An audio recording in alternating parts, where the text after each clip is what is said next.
Maraming salamat sa Diyos dahil maganda ang araw ngayon. Hindi katulad kahapon, maaga palang umuulan na naman. Medyo maulap nga lang, pero ang importante, sumilip ngayon ang araw at magawa natin ang mga bagay na kailangan nating gawin sa labas. Kung napapansin nyo, marami pa rin kalat dito sa kusina. Pagkaalis kasi ng mga bata, inaya ako ni tatay para magdamo ulit. Mamaya na lang daw ang pagliligpit sa kusina. Ibali daw ang mga gawaing bahay dahil nandyan lang yan. Pero ang pagdadamo namin ay hindi na pwedeng ipagpaliban. Kaya iniwan ko muna ang lababo na napakaraming hugasin mga nanay. Sa bagay, kung unahin ko ang paglilinis at pagliligpit sa kusina, siguradong tatanghaliin na kami ng pagdadamo. Napakainit pa naman. Samantalahin ko palang pagkakataon mga nanay. Gusto ko lang magpasalamat sa mga taong nag-comment sa video natin kagabi. Lalo na sa mga ilang nag-comment na baka daw sciatica ang nararamdaman natin. Wala akong sinayang na oras mga nanay. Pumunta agad ako sa Google para mag-search. Agad kong hinanap ang mga videos ng exercise for sciatica. At pagkagising ko kaninang umaga, sinubukan ko agad gawin. Parang hindi ko kaya ang sakit mga nanay habang ginagawa ang exercise. Pero sa gitna ng sakit na nararamdaman ko, kasabay nito ang sarap na pakiramdam. Yung pakiramdam na masakit pero nakakaginhawa. Sarap ulit-ulitin mga nanay. Dahil alam ko ito ang sagot ng karamdaman ko. Maraming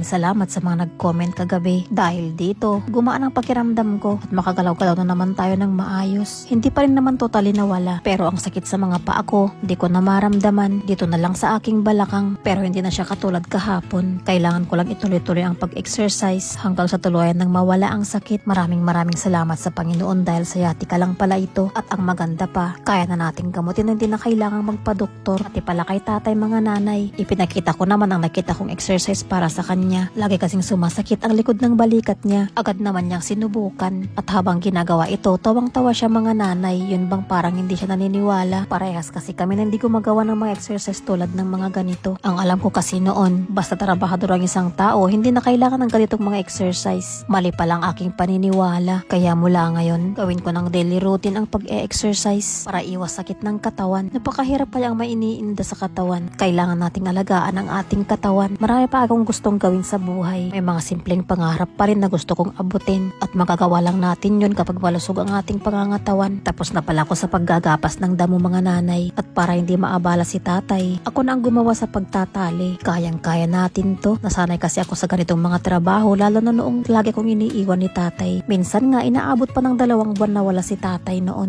dahil sa trabaho. Kaya naman lahat ng gawain kinakaya ko. Sa ganitong pagtatali, basic na lang sa atin to. Napansin naman ni tatay na ako na ang gumawa. Tinanong pa nga niya ako kung kaya ko daw ba. Tinawanan ko lang siya mga nanay. Nang matapos naman niyang talian ang kanyang dalain, dito na ako nagpatulong. Mas mabigat kasi ito kesa doon sa dinala natin nung nakaraan.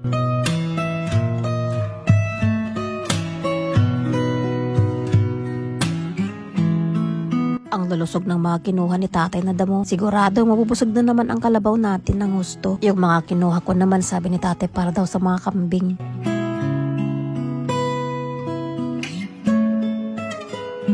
At sa wakas nga, nakarating na kami dito kapag papahinga na rin ang nanay nyo.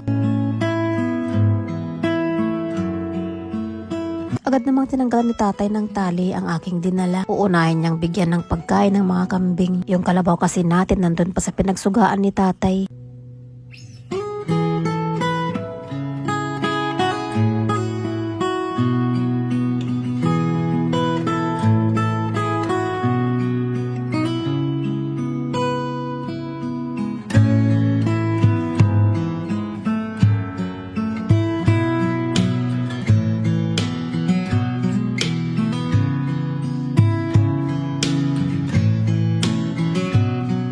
Kauwi ko ng bahay, agad ko na rin inasikaso ang pagkain ng mga baboy. Nadamay tuloy ang mga baboy natin. Medyo late na naman silang kumain. Eto nga at agad ko na silang inasikaso.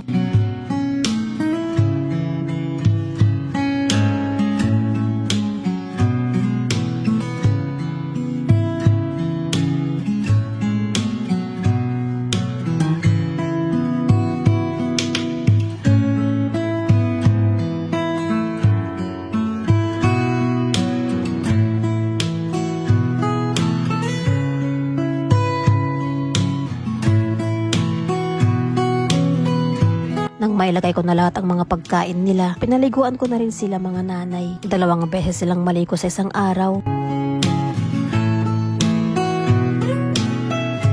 Nang matapos ko na silang paliguan, inilabas ko na ang kanilang kainan. Grabe kasing mga baboy natin mga nanay. Pag hindi na ilabas ang kainan nila, nako, sigurado magsisisi ka. Dahil mapupuno na yan ng mga dumi nila. Nang matapos ko na dito, lumipat na ako dito sa kabila. Ito naman yung mga babies nating pasaway. Sa wakas nga, malalaki na rin sila at bilog-bilog na. Siguro pagkalipas ng 2 buwan, maglalandi na ang 2 ladies natin. Sana nga lang, may swerte naman tayo sa mga magiging inahin natin.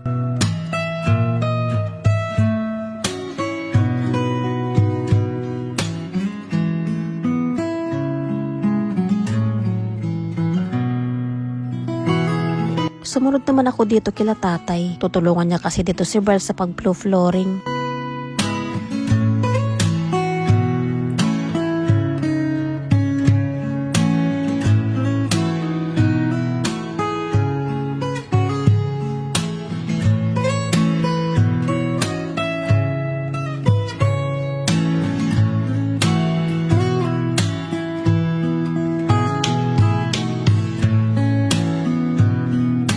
Maya-maya, pinuntahan ko naman si Bal dito sa labas. Ako naman nga na ang magiging videographer niya dito. Nasa eskwelahan pa kasi sila Joy ngayon. Pagkatapos, umuwi na ako ng bahay para mag-asikaso na din. Sinadya ko palang dumaan dito sa may puno ng nyug. At nakakatuwa dahil napakadami na ng bunga nito. Ilang taon din nating hinintay na mamunga. At sa wakas nga, eto na. Hindi lang basta ilan kundi napakadami na. At pagkapasok ko ng kusina, nagsalang na ako agad ng bigas. Pagkatapos makapagsalang, hinarap ko na din ang mga napakaraming hugasin dito sa lababo.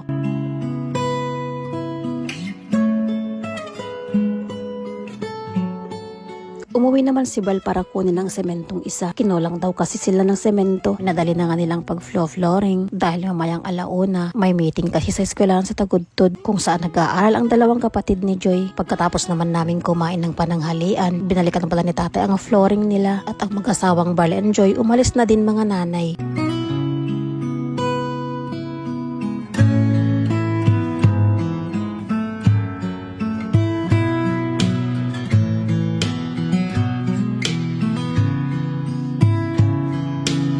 Salamat naman at tapos ng flooring nila dito sa kusina. Konting push na lang mga nanay matatapos na talaga ang bahay nila. Gusto ko nga style ng kusina nila. Maliwanag dahil may 3 malalaking bintana.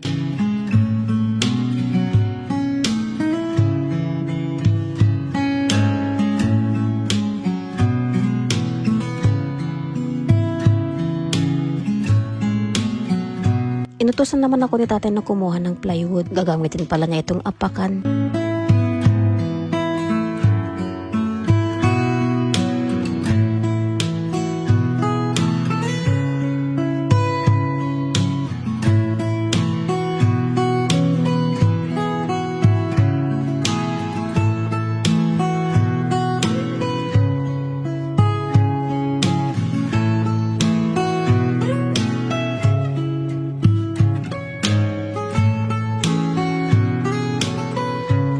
Dito ko na naman tinatapos ang ating mga kaganapan for today's video mga nanay. Maraming salamat sa inyong panonood. Bukas na naman po ulit.